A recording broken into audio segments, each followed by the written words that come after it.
Minister of Road vex. He vex because our local contractors are unable to either meet their deadline or sleeping on the job. Like, how is it that we are always calling for, empowering the ordinary Ghanaian, and when the opportunity comes, like, getting contract, then the excuses are piling up, deadlines are not being met, then eroding confidence. I mean, if it's foreign contractors, you say, oh, maybe they don't have love for country and all of that. But our very own Ghanaian contractors, we cannot argue that they do not have love for country. But clearly, from the minister's account, they are sleeping on the job and are unable to meet their deadlines and timelines. You are in possession of one of the largest portfolios of road in this country. You are simply not delivering on majority of your portfolio. And it's a national security risk. Do you know what government is facing for you not working on this corridor? We are actively on the ground. You are actively on the ground doing what? What are you doing on the ground? What exactly are you doing on the ground? Swallow, this brings shame to what our first president said, that the black man is capable of handling his own affairs. This shows that we are not even capable of handling our own development. But that shouldn't be the case. That shouldn't be the case. Because we've long pushed for Eat Ghana, Grow Ghana, Wear Ghana, and all that. We've been pushing for it. But if we push for it and then our local contractors cannot live up to the expectations, then it looks like we take 2 steps forward, 2 steps back, and this is not going to help us because it's even going to show that it's even going to erode the trust that people have in the Ghanaian expertise, because there are Ghanaian contractors out there who can even do better jobs. Exactly. But this publicity, which is negative publicity, is out there, and people will think that, oh, anything made in Ghana is not good. But we have people who are doing great things in Ghana. And I don't understand, because now it got me thinking that, is it that these companies go and inflate their capacity, show that they can do more, when in fact they are giving the job, now they are found wanting and all of that? Because the minister mentioned that there are 5,000 more contractors in line waiting to do this job. So I do not understand why a company would take job. And clearly, he was clear that they have paid them, because a lot of the time the excuse is that contractors have not been paid. Contractors have not been paid. This time the government has done its part, paid all contractors, and now it is the Ghanaian contractor that is holding us back. Let that make sense. Let that make sense. Because is it going to be a case of, we couldn't meet the deadline and that work has stalled and all of that, and when government try to correct that, then we are faced with judgment debt and all of that? Then where are we going as a country? Swallow me, I shall give the guy, the rep who was speaking over there. Because he was saying that the contract is 24 months.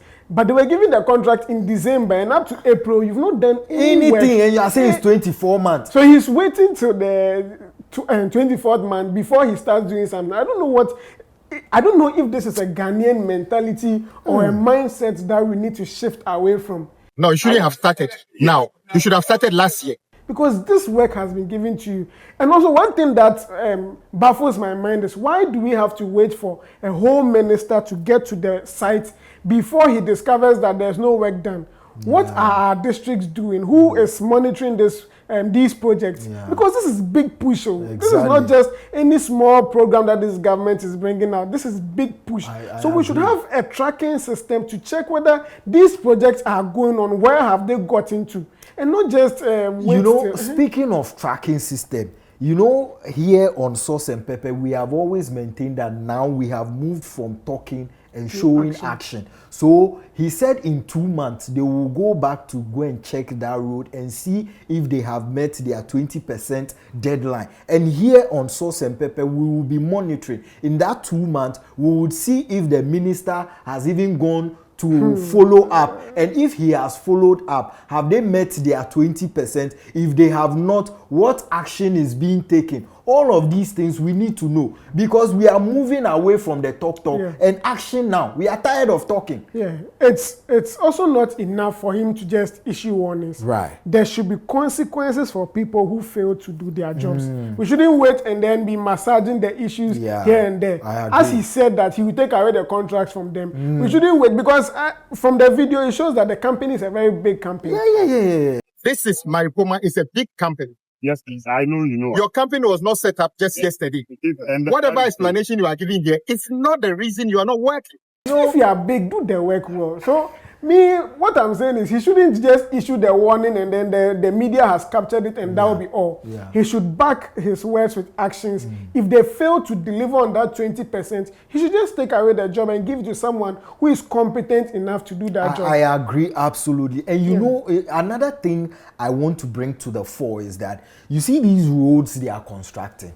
These roads are passing through constituencies. Okay. These roads are passing through homes. They are passing through houses, communities. So this is my call, that every constituent should be the monitoring machinery right now to put both the contractor and government on their toes. Because we shouldn't have the case that contractors will be coming and don't be friends with these contractors. Don't go and be cooking food for them. And then no, their job there is to work and make sure that your roads are fixed so that you stop suffering from the dust that is killing people. And you see the food vendors that are on these roads that are not tarred. Always you see dust hovering around these food, and the ordinary citizen will go and buy this food, and at the end come and complain where we have an ailing health system, a health system that is not robust like that. So constituent, please, the contractors are not your friend. Don't go and be cooking for them. Rather, take out your mobile phones and make sure you are recording. If they are not working, record it and put it on social media. And clearly the minister's statement showed that on social media they've been feeling the heat. So don't think that nobody is seeing or nobody is hearing you. If your contractor in your constituency is not pulling up or meeting their deadline, just pull up your phone. Now you have a personal strength, which is your phone, and then record them and put them on social media. Some of us will be here to talk about it. We are no longer just going to be spectators. No. We'll be citizens. Exactly. So for the contractors, to me, my last issue with them is that although the minister has said he's giving them 2 months for 20%, they shouldn't rush and do any shoddy work for us.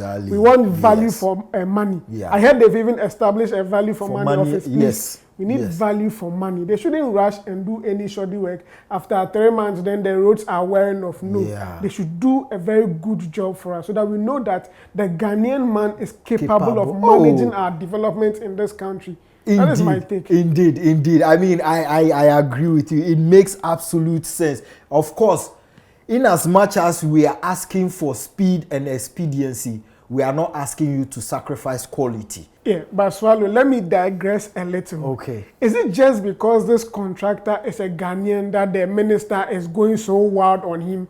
Or if it was a foreigner, would he do that on him? Oh, but you know, I'm not holding brief for the minister. Okay. But this is what I have observed.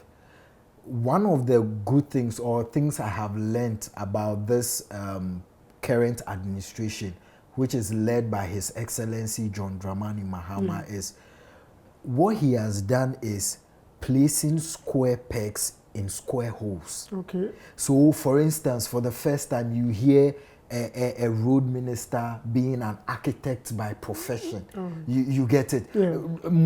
Back then, you hear it was all lawyers. Lawyers filling up all those spaces where we ended up having round pegs in square holes. But for me, I think, and I believe that has contributed to the success. You know, one success is debatable, but somehow the gains Ghana is enjoying, because I feel like this president has actually selected square pegs and fixing them into square holes. So I don't think it's really because it's Ghanaian. I believe if it's a foreigner too, the energy or the attitude won't be that different, you know. But we live to see. We are monitoring and seeing, because everyone